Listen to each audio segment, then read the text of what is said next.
The Godzilla vs. Kong trailer gives me everything I want from a kaiju movie. A bunch of yes and come on over two titans jousting like my brother and me on a pool raft with foam noodles. Never knock him in the water, it's what he wants. After I broke down 2019's Godzilla King of the Monsters, I'm back, baby, ready to break down all the details you might have overlooked in this trailer due to all the raining debris, crazy research walls, what Kong's axe is made out of, why they're fighting, and who the real monster is. And no, for once it's not humans. Well, it kinda is, it's always us. Spoiler warning in case I reveal too much, and here we go. Yeah, come on! So the trailer opens with the destruction of a city, looks like Seoul, and right away above the collapsing buildings is a titan that you might think is Godzilla, but its metallic exterior actually looks more like Mecha Godzilla. So what is going on here? Let's back up. Godzilla vs. Kong has been in the works since the post-credit scene of 2017's Kong Skull Island, with cave paintings showing an ancient battle between these two titans. 2019's Godzilla King of the Monsters showed Godzilla battling the three-headed King Ghidorah, awoken from Antarctic ice by the eco-terrorist organization Apex. Godzilla defeated Ghidorah in Boston with the help of Mothra and this whale-derived sonar tech called Orca, all to help Godzilla alpha the various other titans from the tunnels of the Hollow Earth, including Rodan, steering all these kaiju away from populated areas and living overall peacefully with humanity. Kong was mentioned in this movie, but not seen. And then this movie's post-credit scene showed Apex head Alan Jonah, Charles Dance, recovering one severed head of Ghidorah for some evil scheme. And now that plan appears to be to fuse the Ghidorah brain with the skeletal remains found in the 2014 Godzilla to construct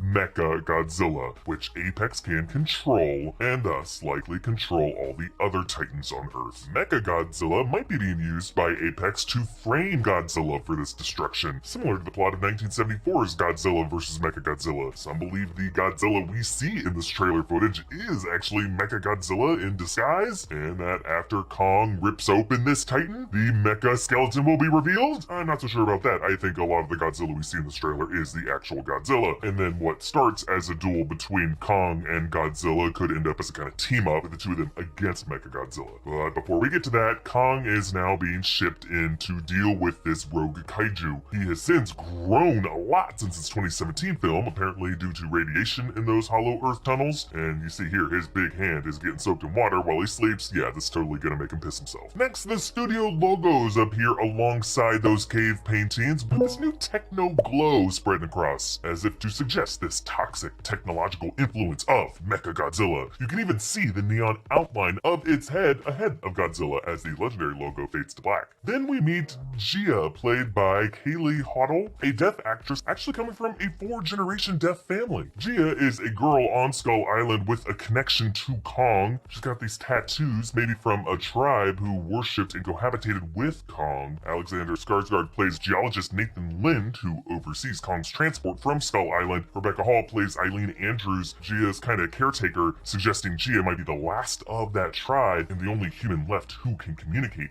with this titan. Now, here we get a great example of what has always been my favorite element of these recent films, the sense of scale. The way these titans interact with these smaller buildings, tiny vehicles, and humans to evoke that sense of awe and wonder at how big they are. This finger-to-finger connection does kind of evoke Michelangelo's creation of Adam, now with the double irony of Adam as this young girl and God as an ancient giant ape. As mankind's protector, Kong's advantage in this movie is his capacity to use a tool, his axe, recalling the technological themes of Kubrick's 2001: A Space Odyssey, with the primordial apes taking giant leaps in evolution with a similarly primitive weapon, but one that meant a great deal. I'll get to the deeper significance of this axe, and yeah, enough of the collegiate shit. Let's get to the come on, this! Alright, so Godzilla interrupts Kong's transit, making me think Kong is being brought in to contain the threat that will end up being Mechagodzilla, but that the real Godzilla, as an ancient rival to Kong, will intercept him mid-ocean, kinda like, the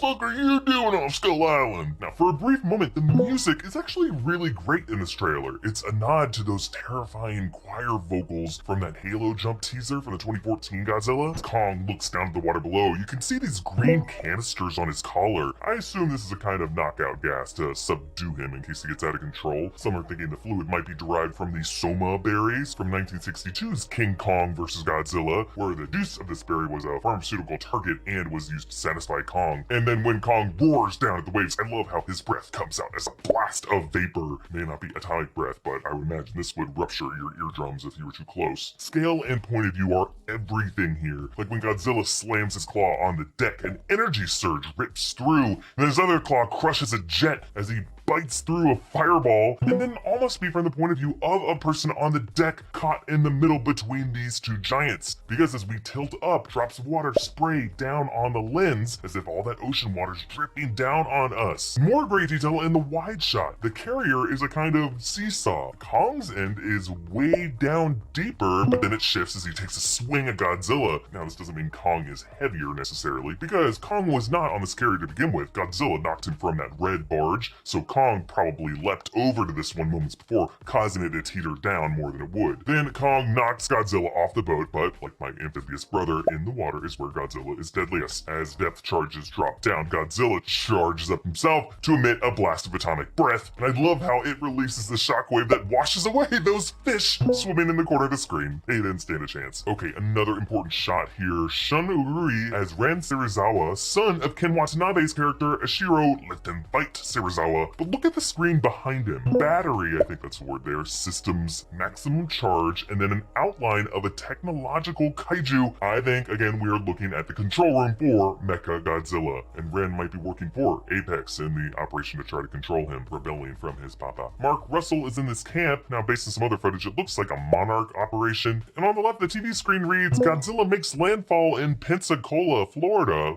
As a Florida boy, I can tell you, Pensacola is more of a resort retirement town, not a metropolis like Seoul, except there is a key US naval base there. This tells us that this must have been a strategic attack. Then we get my favorite thing to always show up in any movie or TV show, a psycho research wall. I assume this one is being kept by Madison and her new friend Josh, played by Julian Dennison. Oh, come on guys, no red yarn? Let's break down what we can make out here. First, there's a bunch of confused newspaper headlines about Godzilla attacks, with Monarch stumped as to why Godzilla would now turn on humanity. It's because he's got an evil robot version of himself in it. Then across the map, various post-its showing Godzilla attacks and sightings, most of which seem localized around Apex facilities. Other notes suggest a connection between Godzilla and Apex. Note on the far left speculates Godzilla attacks tend to occur at Apex facilities or government buildings or water facilities, or I think that's Pier and Mall. So either these Apex attacks are the real Godzilla attacking Apex, trying to prevent them from building Mechagodzilla, or Apex could be sending Mechagodzilla to attack their own abandoned facilities, cover up their schemes, and give them some plausible deniability. Another note wonders if Monarch and Apex are collaborating. Possible. I don't know if Monarch would want to work with Apex unless there was some kind of corruption at the top. But then at the bottom of this board, UN vetoes Godzilla, suggesting Godzilla might have been part of the United Nations or a kind of security force that they tried to work with, but that's been vetoed. And then Antarctica, a no-go for tourists, suggesting people might have been trying to visit that research station where Ghidorah attacked in the last movie. So Madison and Josh are trying to uncover this conspiracy, riding around in a storm tracking van hooked up with various seismic scanners, and they meet Brian Tyree Henry as Bernie Hayes, another conspiracy theorist type person. Though in this fictional world, Hollow Earth has been more or less confirmed, so I don't think the conspiracies are really theories anymore. So then Kong appears in this cave with these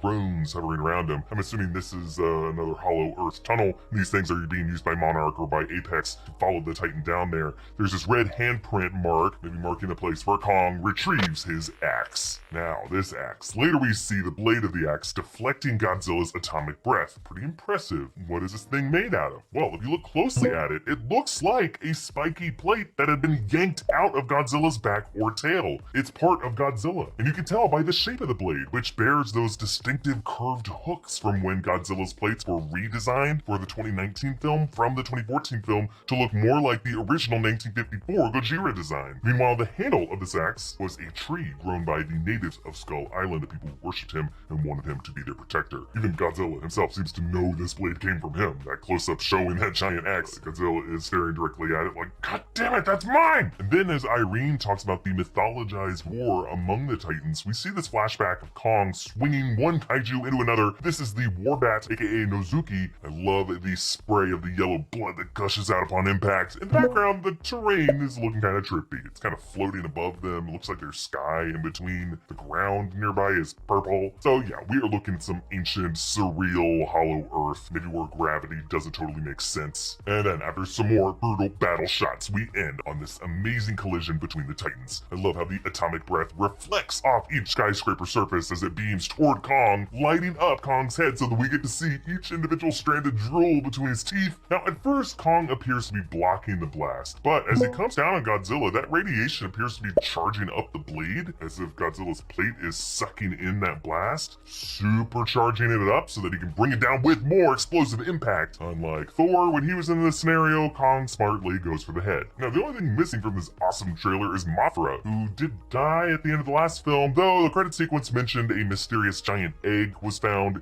indicating that Mothra might make a surprise entrance in this one. We'll find out when Godzilla vs. Kong premiere on HBO Max this March 26th. Subscribe for more breakdowns of everything you love. Thank you for watching. Bye.